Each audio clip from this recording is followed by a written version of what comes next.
It's time for AggroChat, the official podcast of the Tales of the Aggronaut blog and stalwart gaming community, where we talk about stuff and things, and the stuff about the things, and sometimes gaming. I'm Belghast, and let's start the show. Hey folks, it's that time again. Time for another episode of AggroChat. This is episode 522. Tonight I'm joined by Ammo. Hello. Kodra. Hey. Tam. Hello. And Thalen. Hi there. We are down a few people, and Kodra is under the weather, but we are going to make do. So I have a general question for this group. What is the bare minimum that you would consider before calling something a crossover between two games?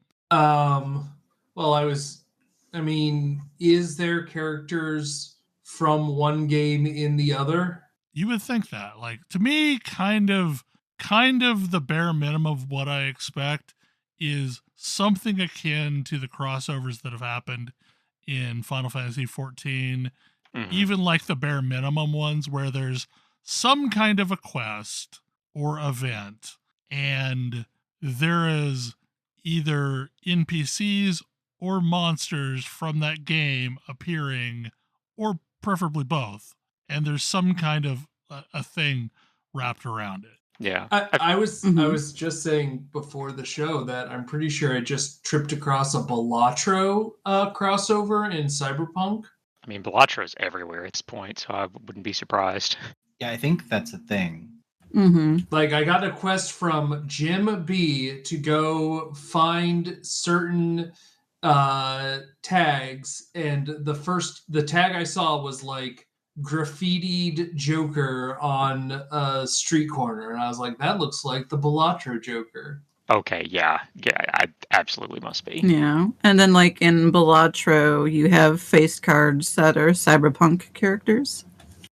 Yeah, I would say, like, yeah, you need like characters showing up in something where it actually matters that the characters are present, and there's some sort of story or quest or gameplay or something that's different because of them.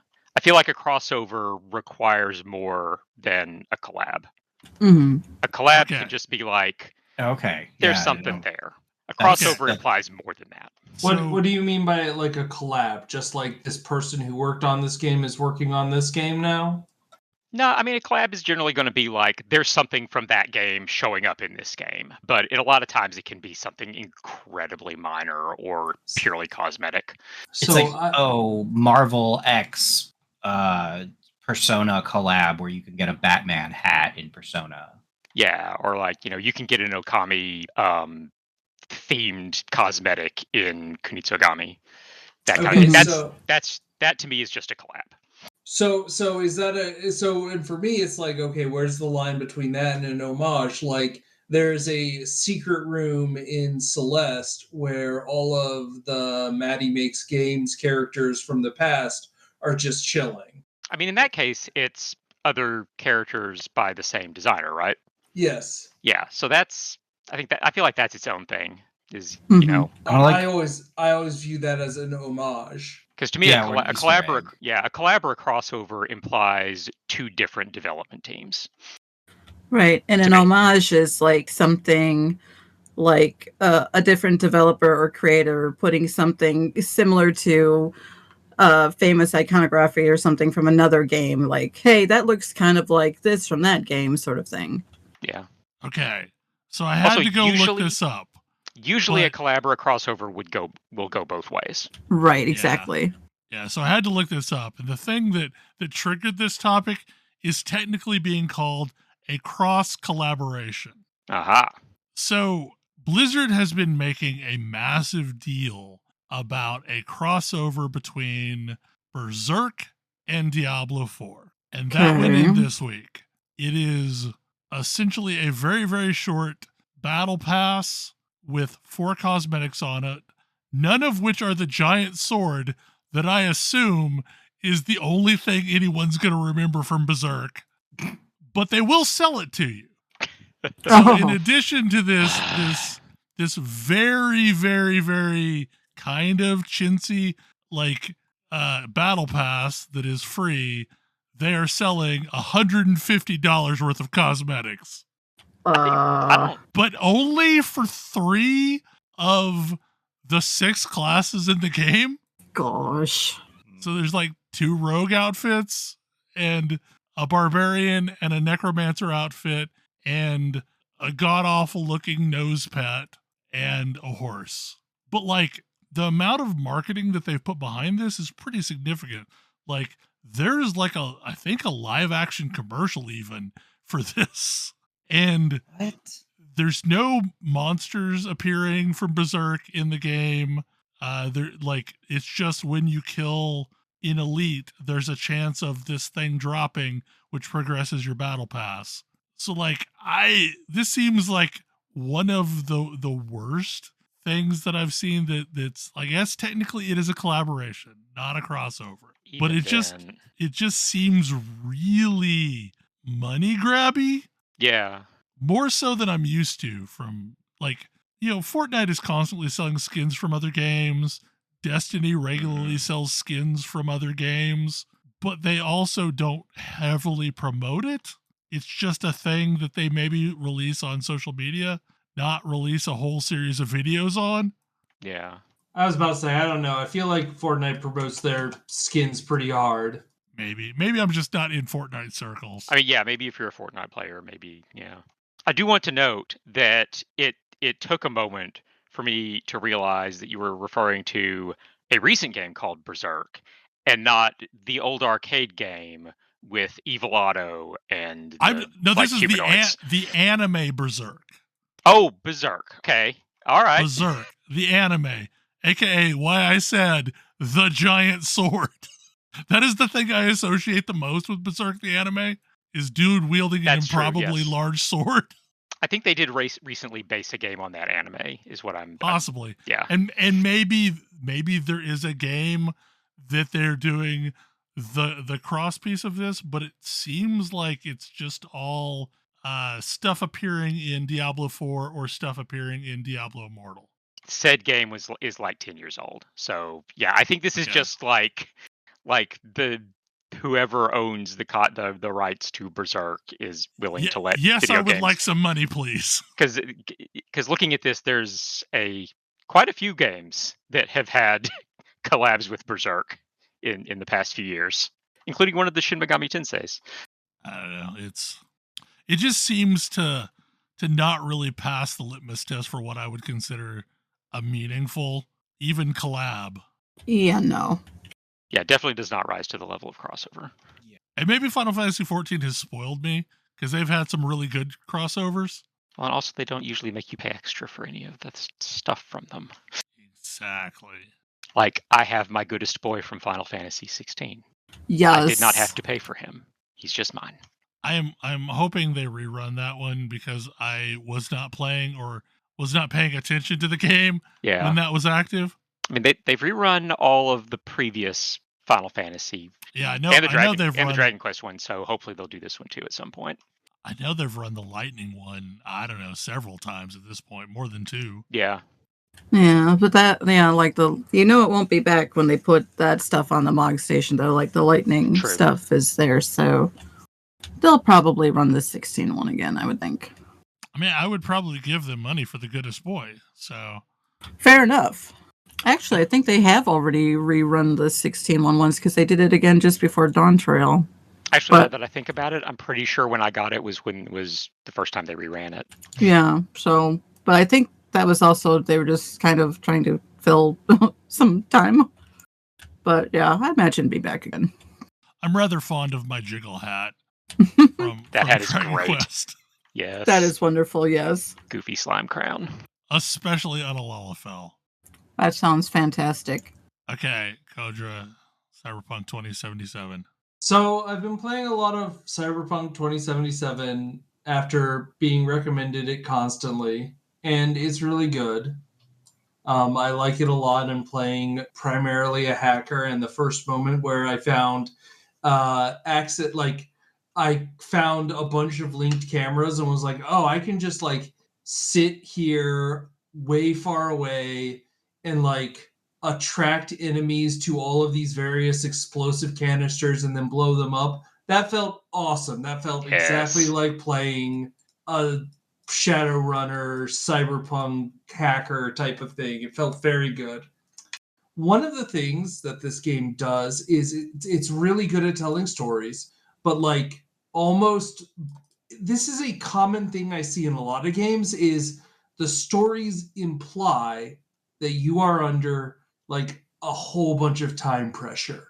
Like at one point the game's like you've got a couple of weeks left, man. And it feels like you need to be solving things like you need to be prioritizing solving these big problems, which is also doing the main story quest. And there's all of this fun stuff you can be doing on the side, but like the question is, like if I do this stuff on the side, does that mean I'm eating up time versus something else? And the implicit understanding that games have come to is that no, there is never actually any sort of time pressure in any of these games. Yeah, Like Yeah, you can to the point where Passive- Baldur's Gate 3 it's sometimes very surprising to people. Yeah, occasionally you'd take a long rest and that actually caused changes because like somebody was trapped and about to die and now they're dead. Yeah, like in CD Projekt Red games, they tend to mark passage of time as to where you are in the main story quest. Like there are things that sometimes change in a world state based on where you are in the quest, but not necessarily side quests don't count towards that, essentially. yes. I know this is like this is regularly a thing in the Yakuza games where especially as you're getting towards the end of the game, it's like it's really tense and there's stuff going on and it's, very, very serious. But also you can go spend 50 hours, buying and selling real estate with your chicken manager and it's fine. It's not a problem. Yeah. Well, the first game this ever came up for me was Oblivion, which really messed with me because Oblivion, I had just gotten done playing Morrowind, which had specific pacing for. It also never had time pressure, but they paced things such that like in the beginning of the game there was explicitly zero time pressure. Like they were like, please go do side quests. Actually, come back later. Whereas Oblivion starts you off with this big like important story and is like constantly trying to like keep you on the main story quest, but that is not a good way to play Oblivion. But yeah, like it has always struck me as weird. Like I had to go and like be like, hey, just so that we're clear, there is no time pressure here to somebody who's already played the game, like Bell. Yeah, I will say to our listeners, there is a quest where you are asked to meet someone at a restaurant called the Embers, and so long as you don't complete that, you do not end up passing into the end game. It does Doesn't- warn you. It doesn't, yeah, it does warn you, but like when you see that in your list, you're probably going to have it for another 200 hours of gameplay. Because yeah, the game does have a lot of fun like side things going on that are really enjoyable to do, and like leveling up as a netrunner has been very fun. Oh yeah, it's so good. It's really cool. But yeah, like it is odd the way like I feel like games want to narratively put you under pressure while not actually putting you under pressure. And I've never actually loved this. I would rather be actually under some sort of mechanical pressure if the game is going to try and narratively tell me I'm under pressure. See, this is honestly the thing that I generally have disliked about the Persona games, because time seems to matter in that game. Time matters so much. Mm-hmm. It's the one thing you can't get more of. Yep. Well, and I feel like Persona is like the other extreme, right? Where it feels like, and you would not be wrong to assume that if you don't plan every minor thing you do every day to the letter, you're going to miss stuff, because that's mostly true. And conceptually, it's what New Game Plus is for, because there's like a whole like leveling up your stats thing that you just don't have to do the second time around, which saves you tons of time. Mm-hmm. But but it's a really, really, really strict feeling time pressure when I feel like there's a middle ground that like the time pressure can be real without being that strict. So the game that I feel does this the best is probably Citizen Sleeper. Yes. Which does have kind of that middle ground where there are some timed events, but then like the amount of time you have expands as you solve the early problems. Yeah, whereas towards the end, it almost feels like you have infinite time. Yeah, and Citizen, but which the game also messages you kind of feel like you have infinite time. You do kind of have infinite time because you've unblocked your time pressure things. It feels honest about how much time you have. Yeah, because instead of being one deadline that's just like a hard and fast deadline, it's an additional initial deadline that you solve that problem, and now there's a different deadline that's later on, and you one by one you deal with the issues, and in the end you're good. Yeah, like I tend to prefer time as an illusion just because I want to get to as close to 100%ing the game in my first playthrough as possible, because realistically I don't play a lot of narrative games anymore, so the likelihood that I'm going to revisit it is really low unless it was just phenomenal. Now, the irony is I've played various playthroughs of all the Mass Effect games, most of the Dragon Age games, all of the CD Projekt Red games multiple times, but they seem to be the exception rather than the rule. I also really like being able to accept all the quests, which is why I hate Rockstar games. I like being able to roam around the world and pick up everything and then decide which one I'm going to do. Whereas in a Rockstar game, when you accept a quest, you're going to go do that now, like right now at this moment. And that feels weird to me at this point, which is probably the MMOized version of my brain. Yeah, I was going to say, like, you want to like the MMO add a bunch of quests to cart and then check out whenever you feel like it. Exactly. Like, yeah, I want to do this one today. So I didn't make it terribly far into Red Dead Redemption 2 because, like, it was just so annoying to me that, like, I started a quest. I got to go now do this thing. Okay. Without doing spoilers, can you say roughly how far into the game you are? I'm after the first big heist. Okay. And now I'm dealing with the after effects of that. Yeah. Which does seem like I'm in Act 2. Okay. I mean, Act 2 basically continues until you get to the quest I talked about. I was about to say, it does feel like a 3-act game. Yeah, basically. With a big Act 2. But, like, there's a lot of really interesting stuff in there and a lot of interesting characters. And there's a lot of quest chains. So I've done a lot. I don't know how far into it I am. I'm on the Judy quest line, and the Judy quest line to go in and go into the scab facility. I want to say it was. Okay. That was amazing because it was 3 levels and each level had a series of linked cameras. And that was the coolest feeling ever. I was like, I am not fighting any one of these guys. Like, do you have the ability to just fry someone yet? You start with that. Yeah, they give you... Okay. So when you and I played that game, you had to work your way up to being able to actually harm people with hacking. Right. It sucked. Like you got mostly benign things early on.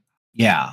No, they were like, oh, actually, that means that going down the path of the hacker sucks and is slow and miserable until you suddenly get the tools to be a god. And they were like, okay, what if we just toned down some of those things and gave them more levels? And also you start with like actual offensive power as a hacker. It rules. It's so fun. Yeah, because the whole being able to hack a network and then do stuff across the cameras was amazing. And Yeah, so- the number of buildings that have an access portal on the outside of the building is way too many. Well, but you can also, like, as soon as you see your first camera, you can hack that and take control of its network. Yeah.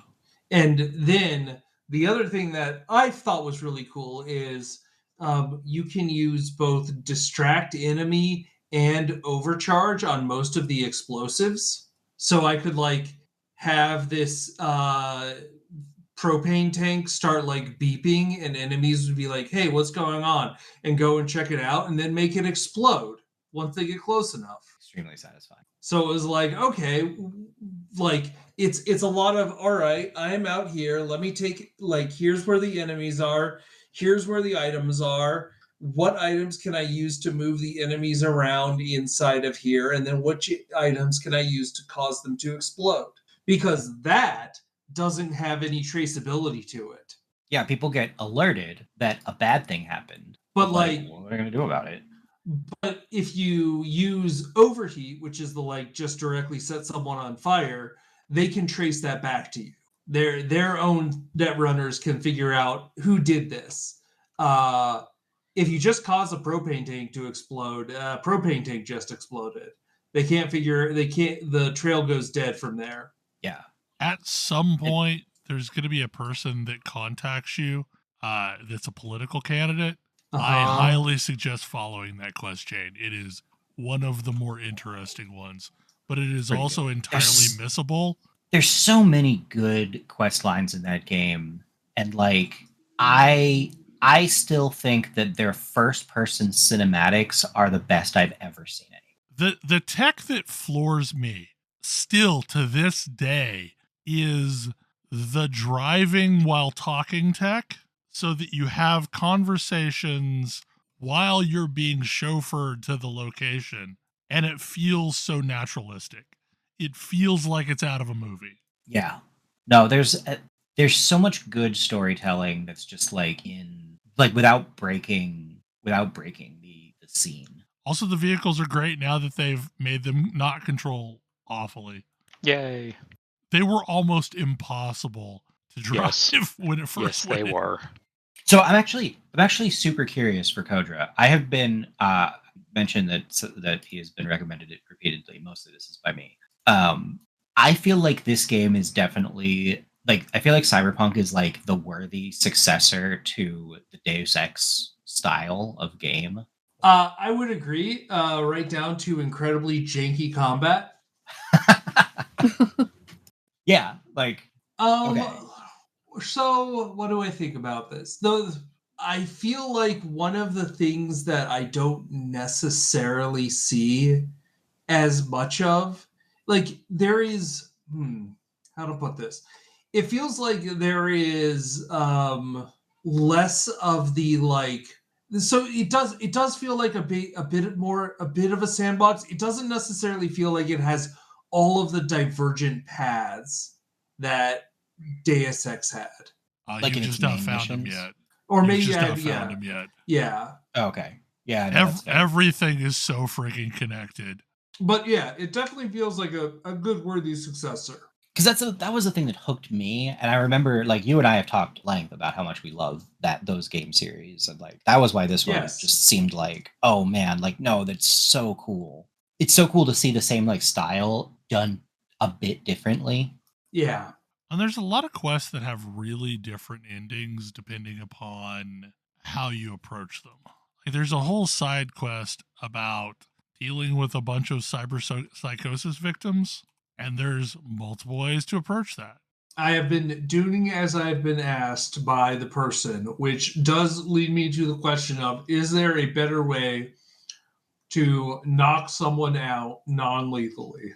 Yes. You can get non-lethal bullets. That's probably what I need to do. Can I get non-lethal hacks? Yes, eventually. Yes, you also can do that. There's a surprising array of non-lethal attacks in the game. I do think it's interesting how much one of the main character there's a lot of philosophy I feel happening here, which is interesting. which is also good for a like cyberpunk game. Yeah, I mean, like Yeah. that's part and parcel for the cyberpunk genre. Yeah. Like if a game isn't making you like have thoughts about what even is humanity, is it really a cyberpunk game? Yeah, right. But yes, I am definitely enjoying it. And playing a hacker feels like a lot of fun. I'm playing my second stat I'm starting to build up is cool because I want the good dialogue options and I want to be stealthy. Stealthy hacker seems like a good time. Yeah, Which stealth life? hackers. So Which fun. life path did you follow? Corpo. Okay, Ah, I yeah. kind of assumed that, but I think that Corpo and Nomad are the two best starts. yes, like Uh, they're also the ones with some of the most interesting interactions. yeah, Corpo, like I frequently play Corpo characters who have like gotten drummed out of corporate life whenever I'm playing Shadowrun. yes. This is an excellent one of those. And this is an excellent one of those. Yeah, it's like I like that one. I like it a lot. I have big love for the Nomad storyline because I think in this universe I would probably be a nomad. Yeah, that's fair. Well, I'm not going to say that. That would be spoilery. Never mind. Yeah. While they live a rough life, I think they maybe have the better of the lives. Street Kid just didn't seem to add that much. Yeah. Street Kid feels a little disconnected from the goings on in the game, like you're a little fish out of water. Yeah. It almost makes me wonder if there was more planned for it, but was ultimately cut over time. Because there are the roots of what might be like hooks for it at times, but it never seems to connect up. Yeah. I will say this is the first game in a while where I was like, ooh, I would not play this game with my kid. No. Oh, no. No. No, I no, no, mean, no. No, that game has its rating for a reason. Oh, sure does. Like I'm pretty sure I would play a Yakuza game with my kid before I would play Cyberpunk with him. It is definitely the most M-rated game I have played in a long time. Oh man, yeah. No, we were having I was having a conversation elsewhere about this. It is the only game that it is the only game where there is a plot critical sex scene, and it coincides with like Game of Thrones time wise.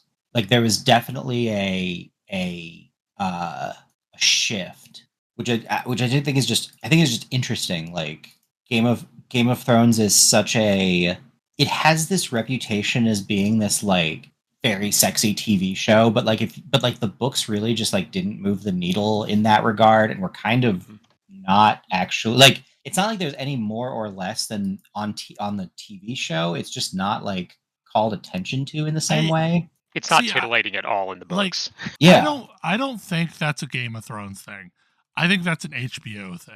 There was a comedy sketch on one of the shows about it's not porn, it's HBO, where like these kids are calling their parent to talk about the acting job that they got, and they're describing it in detail, and the parent keeps getting more and more freaked out, and they're like, "Oh no, it's not porn, it's HBO."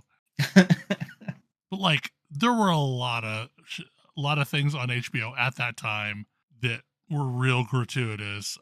This have is you why watched True Blood?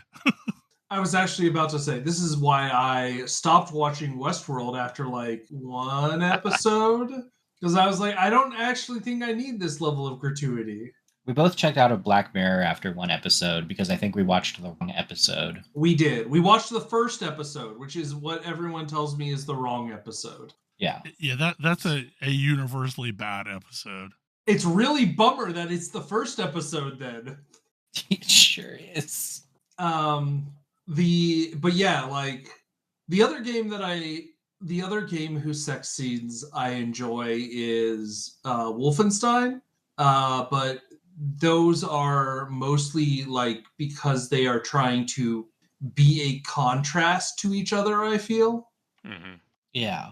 Also, well, like it's like fundamentally like intimacy is a part of the human condition, and if you are explicitly avoiding exploring that in your storytelling, like you're missing a big part of things. But it hasn't really been handled well in media, mostly. Well, this kind of goes back to like the way, like the first game I think of when I think of games with sex scenes in them is the Mass Effect games. Yeah. And those were very like, that kind of set the tone for how you would have sex scenes in video games for a while. And it's not which great. is, yeah, not great. It's very like vending machine. Yeah. We've come a long way. Baldur's Gate 3 has much more personality to their sex scenes, I'll say. Yeah. It's great. Like, it's as it should. It rounds out characters and you learn more about them, and like in the way that should be. Like it's gotten better at this. Even like God of War has gotten more thoughtful about this. Like the God of War and Tomb Raider are both like the modern incarnations would be unrecognizable if you didn't have the name attached to them. The franchises have matured. Yeah. And like actually matured, not just gotten more X-rated. Okay, Burrows and Badgets sounds familiar, but I am not placing it. It is possible that you are confusing it with Bunnies and Burrows. Bunnies and Burrows is a role-playing game in which you play as rabbits. It's based on Watership Down. Burrows and Badgets is a miniatures game done almost entirely by a husband and wife team in the UK. That is, what if Disney's Robin Hood were a miniatures game? Okay. They have a broad selection of some absolutely delightful miniatures, which I got into. I got into because I sort of offhandedly they've just released a new edition recently. The new edition is doing well enough. They were announced like late last year, and the new edition has been doing well enough that they sent out a statement to all of their all of the people who are subscribed to them and all of their like socials. They like, hey, we've actually been working nonstop since December of last year, and we kind of blew past our anniversary even. So like we're gonna close, and we're out of. I literally have no white metal with which to cast minis anymore. So we need to take a break for a bit. We're gonna close the web store for like at least the rest of the month. And I love that for them. But the new edition is out, and it's kind of a delight. It is definitely it is aiming for this like for a casual, low key minis experience, where it's like a little bit more like an RPG. It's like it's splitting the difference between an RPG and a minis game in the way that something like Necromunda or what was the fantasy one? Mordheim, yeah. Yeah, like Necromunda or Mordheim, or like the new Fallout factions, which I haven't played, but I've heard is quite good. But the idea that it's really more about like building and developing your characters, except unlike a lot of those other games, they're really not they're interested in like the characters and the character growth and so forth. So it's more about like, hey, they want you to have like names for your characters, and it's all very thematic. But it's got like delightful minis. I love the magpie entrepreneur that's like a bird in a waistcoat with a like tipping a hat with his wing. It's just adorable. And I offhandedly showed it to my wife, who is now very excited about it.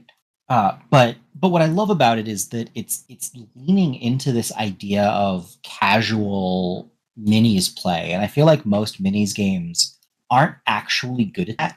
They sort of fall into this: we're either competitive or we're historicals. And like competitive, I don't think that minis games are necessarily a great. Like, I realize how hypocritical it is for me to say this as somebody who was a tournament grinder in Infinity for multiple years, but I don't think that minis games are fundamentally well suited to tight tournament play. It's just not a medium that's good for that, because there's so much, like, just the physicality of it, and there is too much need for a judge's discretion. Yeah, or like it's partly the judge's discretion, but also partly like there's a lot of ambiguity. Yeah, there's too much ambiguity. It is non-discrete. Well, and not even taking that into account, there's a lot of setup for you to realize, oh, this army that I built and painted isn't any good. Yeah, it's too easy. It's like it's got a lot of pitfalls if you're playing it in a like hyper competitive way, and like eventually that is what burned me out of Infinity. I've even getting back into Infinity, I'm like explicitly more casual.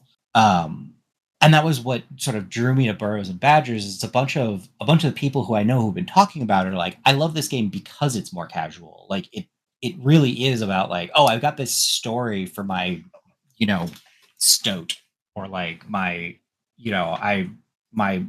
foxes are doing their very best or whatever. And like that paired with the really charming, like it is like a slightly, I don't know, like more visually, it's like less cartoony version of Disney's Robin Hood, but like still in that same vein. Like all of your different characters are, walking around on two legs mostly ish, like very anthropomorphic animals.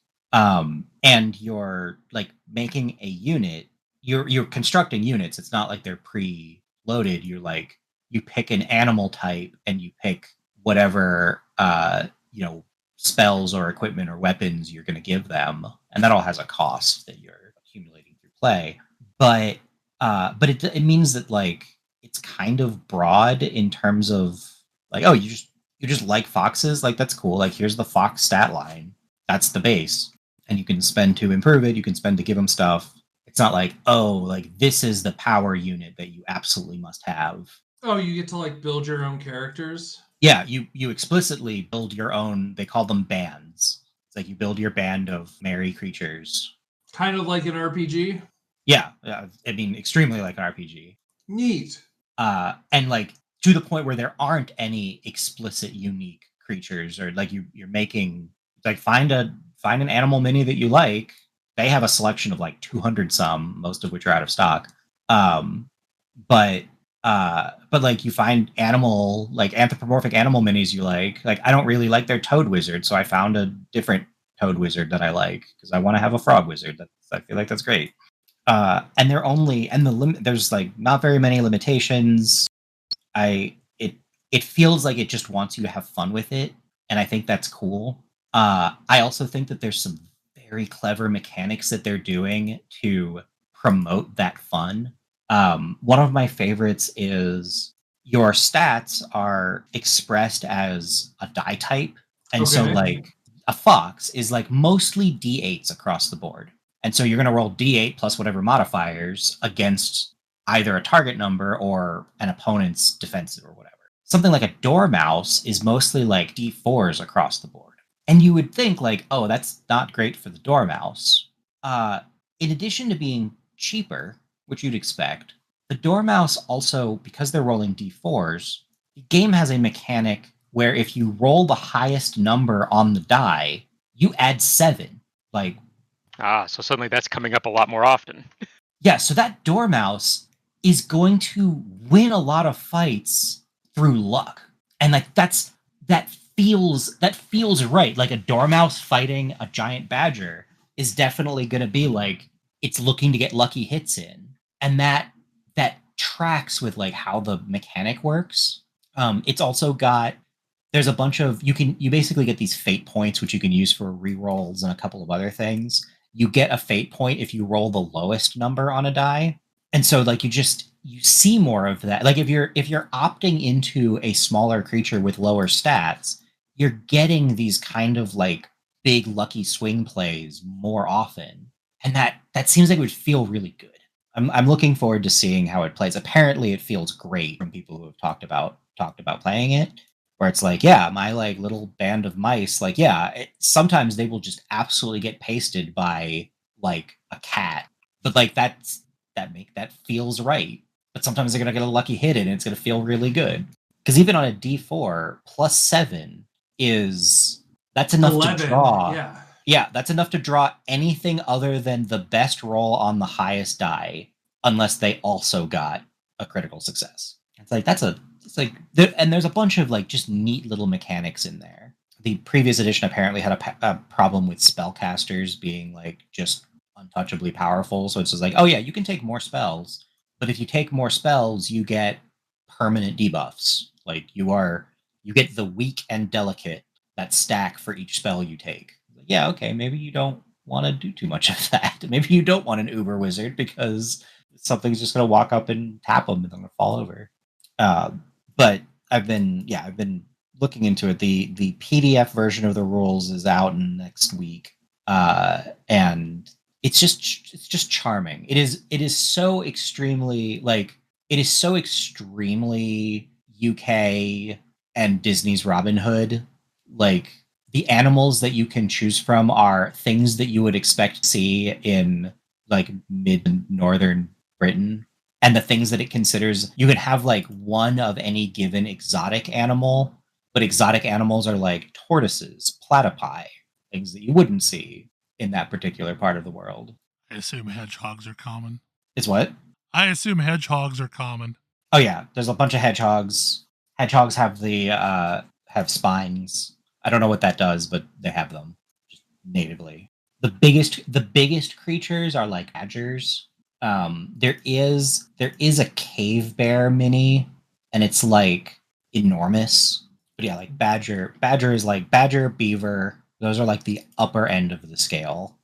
This reminds me that there is a game I kickstarted this week, which is coming out called Hawthorne, which is billing itself as Skyrim meets Stardew Valley meets Redwall.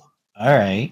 The idea is like, what if we had like a sort of third-person cozy farming, a little light adventure, and you're all anthropomorphic animals, or maybe less anthropomorphic animals in some cases. Like you can be a raven. Well, and yeah, I remember seeing Hawthorne is like it's got some incredible concept art. Yes, but it's not like animals wearing clothes. Some of the animals are wearing clothes and some of them are not. That's fair. And you see some mice in like robes. Yeah. Yeah, there's like some of the animals are wearing some clothes. Yeah. Some are just not wearing. Exactly. Like the birds are not wearing clothes. The mice are, yeah. It's got an impeccable vibe to it. Yeah. Yeah, and like this gives me Redwall vibes. And it's one of the reasons why instead of Redwall I went with Disney's Robin Hood, which is similar but doing like it's got a different vibe to it. Yeah. And they're both cool. Like this looks great. But yes, I am excited. Like I am very curious to see how this works, and maybe I'll have to come over and try it sometime with you. Yeah, I've need to sit down and like put together the rule book and figure out how it all plays, but it's so charming so far. Are there like objective play type of things? Like it would be so fully like a quarter to the third of the rule book are like narrative quests for missions. The impression that again I haven't delved into this part of the rules yet, but the impression that I've gotten is that you kind of set up a board, and then each side has quests, as well as there being like an event that's happening. So like the way the sample that I've seen is like, okay, there's like a tavern brawl that spills out into the nearby street, and at that tavern brawl is a like local mayor who is needs to be rescued, or like whoever rescues that mayor is going to is going to get like a bunch of favors. So there's various groups that are like, we're going to sweep in and help this guy because it's good for us. But then like if one person is playing the like royalists faction, they may be like, oh hey, no, we need to like restore order here, and like they'll be going around cleaning up messes and breaking up fights, whereas another group might be thieves who are trying to steal something from the tavern in the chaos. And like all of that kind of comes together for a narrative scene where a bunch of stuff is all happening. Seems to be the goal. Neat. And I don't know if that's how that goes, but it looks like that's at least the shape of it. But yeah, I am really curious to see how it plays and how all the missions go. And it's another one of those games that really, really wants you to like play a campaign. And minis games are challenging because campaigns are tricky. Like minis games tend to run into that problem where your like somebody starts snowballing, and that's just not a fun experience for people. Yes. And so yeah, there's a certain amount of like, okay, how does this game address that? So last week I talked about playing in the latest Pox League, which was using a interesting rule set called Atlas Invasion. And there's another one that is going on that I thought was interesting, and I decided to roll a character in it. Sir Gog is running one based on the Gauntlet rule set, which is an event that Zizaran runs as a hardcore only thing. But GGG has programmed a bunch of custom rules for it. But you never get to play it in a softcore environment. So essentially this league that Sir Gog's running is designed to be the Phoresia event classes, but with the Gauntlet rule set, just so folks could see it without having to worry about hardcore. And that has been an interesting ride. And I have hit a point where I think I am hard stuck on a boss, and I don't know a way that I can tweak my character to make it work. But it hits you like on the beach with the changes, because when you fight Hillik has a devastating leap slam attack, summons zombies, and is also supported by the Maven. What? Good grief. Yeah, it's like I took several deaths on the beach before killing Hillik. Some of them are just like, I don't know how you legitimately fight these things.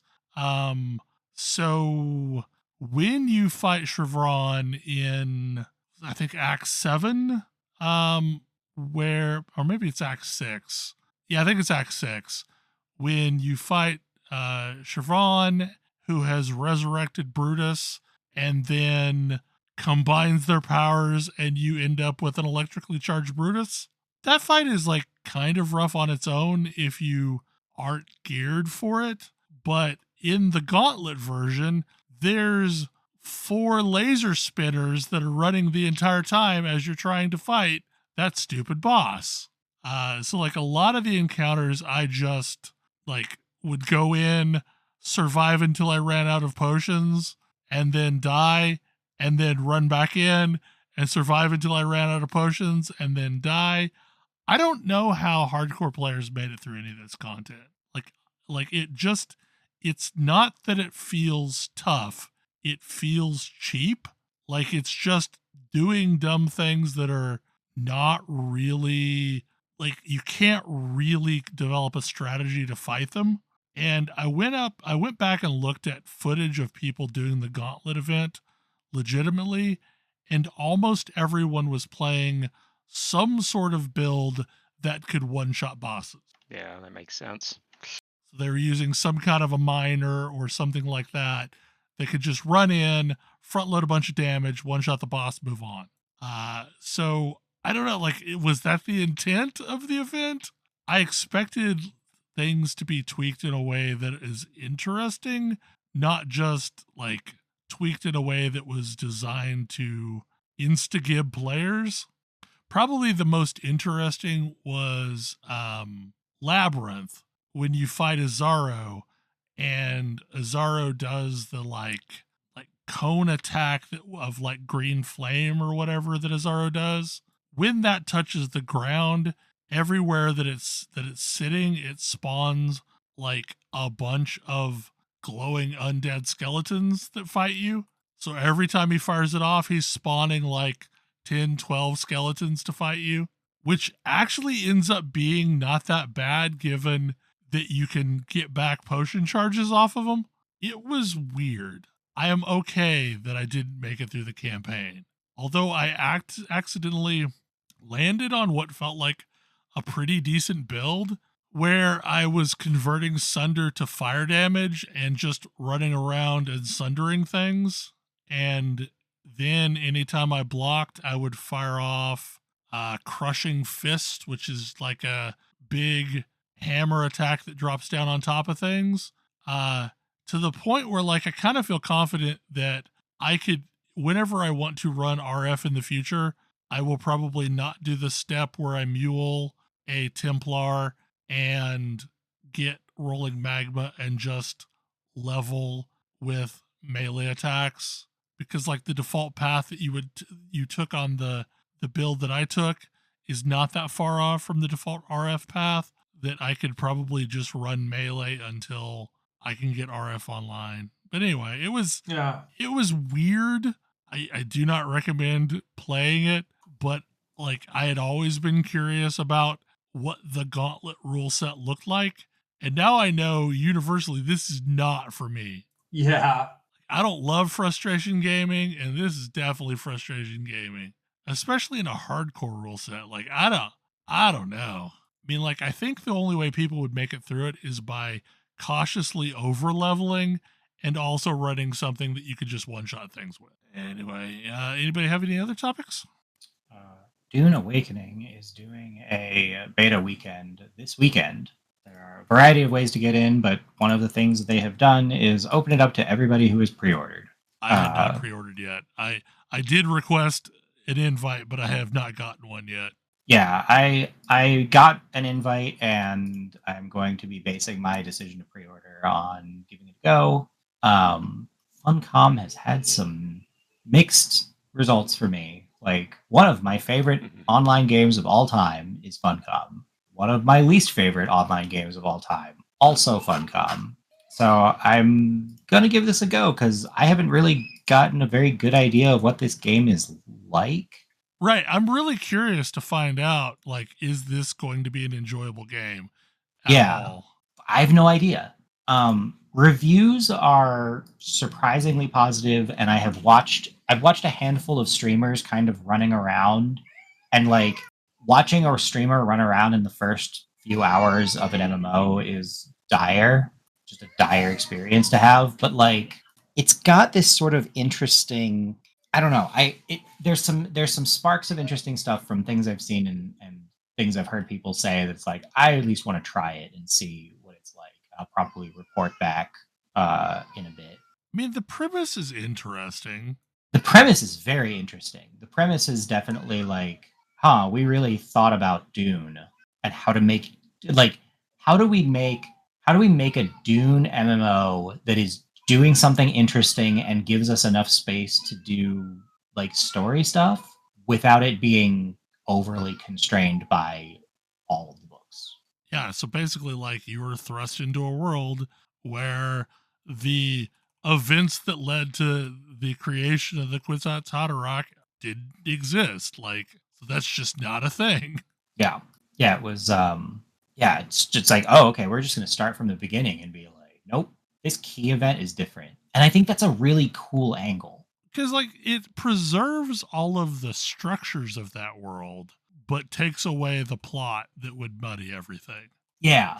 Like there was, and it part of the reason I'm interested in it is I kind of want to see what they do with it. I had this idea at one point for running a Star Wars RPG campaign that is predicated on the idea that basically Anakin Skywalker got therapy and like a decent upgrade. Like, what happens in what happens in a world where like Qui-Gon Jinn doesn't die and actually is able to provide the support that he intends to, as opposed to, whoops, Obi-Wan Kenobi, it's your job to do this thing that you didn't want to begin with. Do your best, I guess. Like, what does that look like? There's a whole bunch of interesting space that suddenly happens, because it's not like other wheels aren't turning, but they're sure going to turn differently. I know very little about Dune. Maybe I'll check this out. Is this what is the pitch of Dune for somebody who is not into Dune? There's this planet. So there is an interstellar empire. To travel in this interstellar empire requires the use of navigators who are able to do their job with the help of the spice, the launch. Okay. This spice can only be acquired from the desert planet of Arrakis. The Emperor controls who gets to mine the spice from Arrakis. So gaining control of this planet, retaining control of this planet is incredibly important. And that is the base, like, conflict, political machinations going on.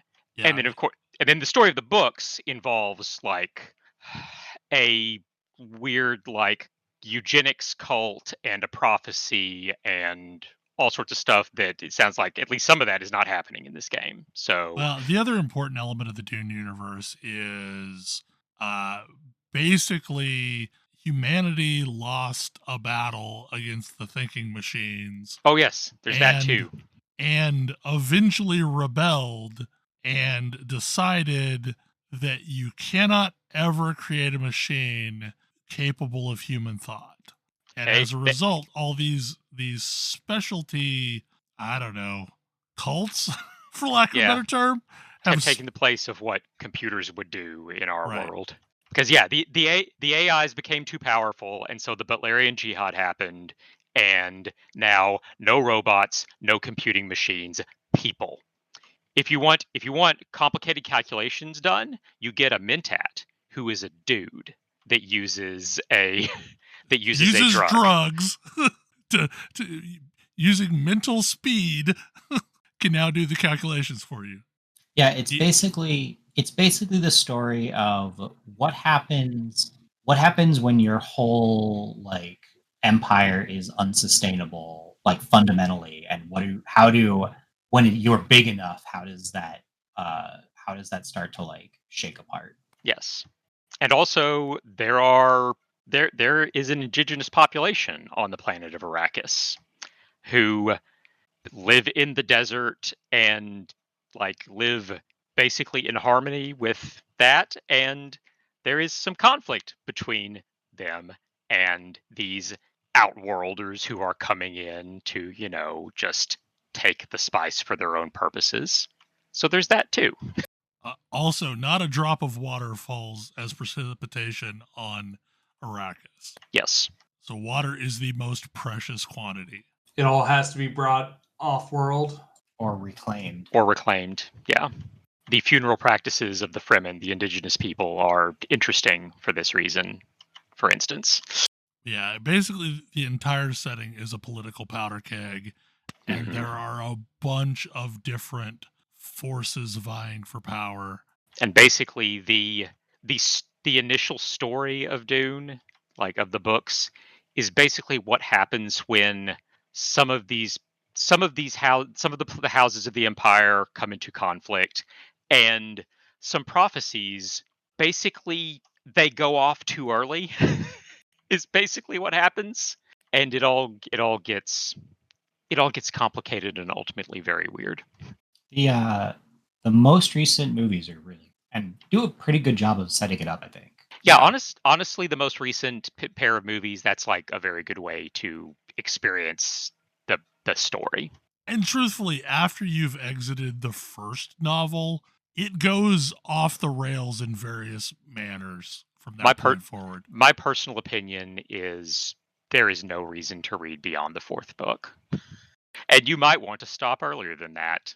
Yeah, I mean... It just depends on you. God Emperor of Dune is at least very interesting. It is that, yes. And that's part So of the that thing does that not. It. I mean, I guess it sounds like a very interesting world to have a game in. Then.